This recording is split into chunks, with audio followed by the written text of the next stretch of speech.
안녕하세요. 디지털온 치과 대표원장 이지호입니다. 통상적으로 내비게이션 임플란트라는 용어를 환자분들이 많이 쓰시는데요. 저희 치과 전문 용어로는 컴퓨터 가이디드 서저리라고 해서 컴퓨터를 이용해서 3D로 모의 수술을 한 다음에 환자에게 시술하는 치료 방법인데요. 내비게이션이 자동차의 길을 찾아주듯이 이러한 방법이 환자에게 있어서 최적의 임플란트 위치를 찾아준다고 해서 이런 용어를 쓰고 있습니다.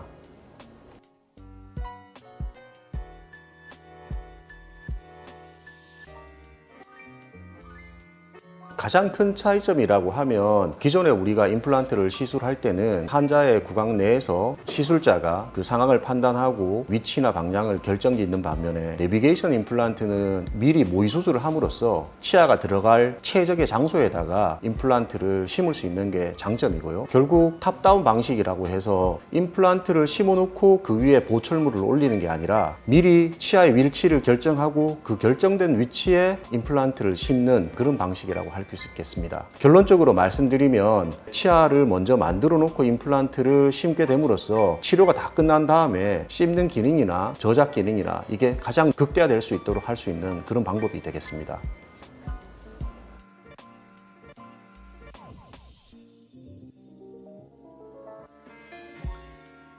임플란트의 수명은 흔히들 반영구적이라고 말하는데요. 그 의미는 임플란트나 임플란트 보철물 자체는 타이타늄으로 이루어졌기 때문에 환자분들이 걱정하는 썩거나 잘 부러지거나 그런 일은 극히 드뭅니다. 하지만 임플란트 자체가 결국 뿌리와 머리가 나사로 연결되어 있기 때문에 그 나사가 풀리거나 연결하는 나사가 파절이 돼서 치아가 흔들리는 경우가 있는데요. 그것 역시도 증상이 나타났을 때 나사를 새로운 걸로 교체해주면 되기 때문에 항상 주기적인 치과로 내원해서 정기검진을 받는 게 중요하고요. 우리 자연 치아가 치주염에 의해서 빠지거나 흔들리게 되듯이 임플란트도 임플란트 주위염이라는 게 있습니다. 임플란트 주위에 염증이 생겨서 임플란트가 빠지거나 흔들리거나 할 수 있으니까 무엇보다도 정기적인 검진이 중요하다고 할 수 있겠습니다.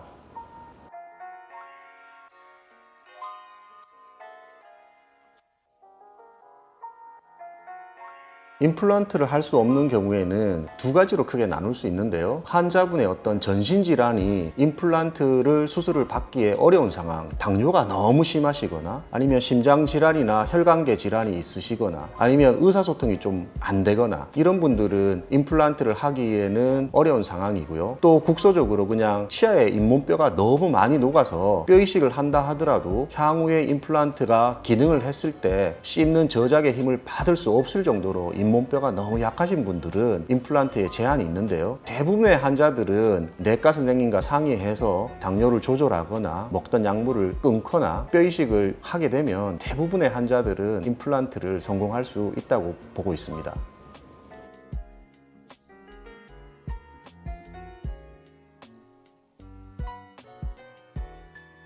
흡연은 시술 전 2주 전에는 반드시 끊어줘서 수축되어 있는 모세혈관들이 그나마 살아나게끔 만들어주면 당일날 임플란트를 시술하고 치유되는 과정에서 훨씬 큰 장점이 있기 때문에 흡연자들은 2주 전에 금연을 해주시는 것을 저희가 권해드리고 있고요. 음주는 혈관의 투과성을 증가시키기 때문에 초반에 시술 후에 염증 혈관 반응을 억제시키기 위해서는 반드시 어느 정도 1, 2주 가량은 금주를 해주시는 것을 저희는 권해드리고 있습니다.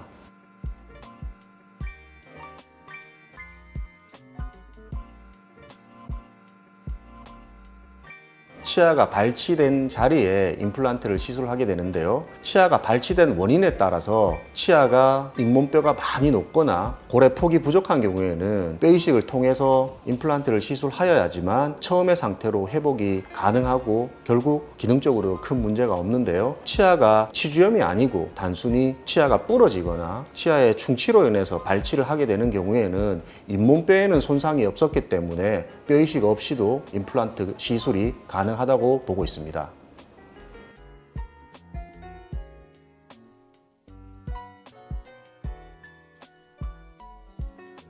임플란트 시술 후에 한두 시간만 지나면 일상생활로의 복귀는 가능합니다. 하지만 다수의 임플란트를 시술하거나 상악동 골리수술 같은 뼈 이식을 많이 해야 되는 경우는 아무래도 통증과 부종이 있을 수 있으니까 휴식을 취하는 것을 권해드리고 있고요. 그렇다 하더라도 저희가 처방해주는 약과 냄찜질을 하게 되면 일상생활 하는 데는 큰 무리가 없습니다. 더욱이 저희가 시술하고 있는 내비게이션 임플란트로 시술하였을 때는 절개나 무절개를 통해서 하기 때문에 대부분의 경우에는 바로 일상생활로 복귀가 가능하다고 보고 있습니다.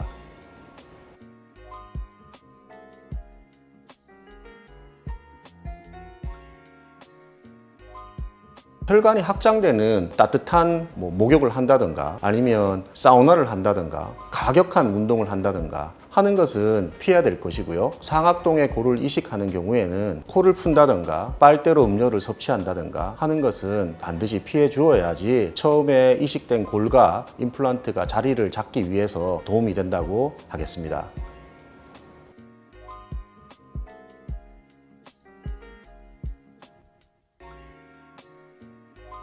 저희 병원에서 시술하는 임플란트 시술에 특별한 노하우가 있는 건 아닙니다. 다만 제가 말씀드리고 싶은 거는 제가 치주과를 전공한 치주과 전문의로서 여러 해 동안 치아 이식, 잇몸 이식, 그리고 치조골 이식을 다루어왔다는 게 큰 장점이 될 수 있고요. 최근에 저희가 도입한 내비게이션 임플란트를 통해서 환자분들에게 더 편하고 더 통증이 없고 일상생활로 바로 복귀가 가능한 그러한 임플란트 시술을 하고 있다는 게 큰 장점이 될 수 있겠습니다.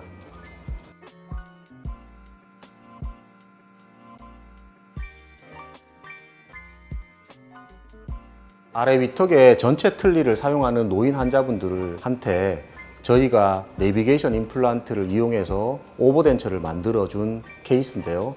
특히 아래턱이 틀니를 굉장히 오랜 시간 동안 10년, 20년 사용하셔서 굉장히 위축이 되어 있는 상태였습니다. 그러한 곳에서 모이수를 통해서 최적의 위치에 임플란트를 심음으로써 틀니가 흔들리거나 유지력이 감소하는 것을 오버덴처라는 시술로 극복하였고요. 임플란트를 심었을 때 턱뼈가 부러질 정도로 아주 위축된 곳에서 내비게이션 임플란트의 장점을 극대화해서 어려운 상황을 극복하고 환자분들의 만족도를 높이는 케이스를 발표해서 이번에 대구시에서 주최하는 디덱스라는 학술대회에서 저희가 임상 포스터 1등상의 영예를 안게 되었습니다. 틀니 사용이 너무 불편하시고 임플란트 틀니를 하려고 해도 턱뼈가 너무 위축됐고 흡수되었기 때문에 불가능하다는 얘기를 들은 환자분들도 저희 병원에 내원하셔서 상담을 받아보시길 권유드립니다.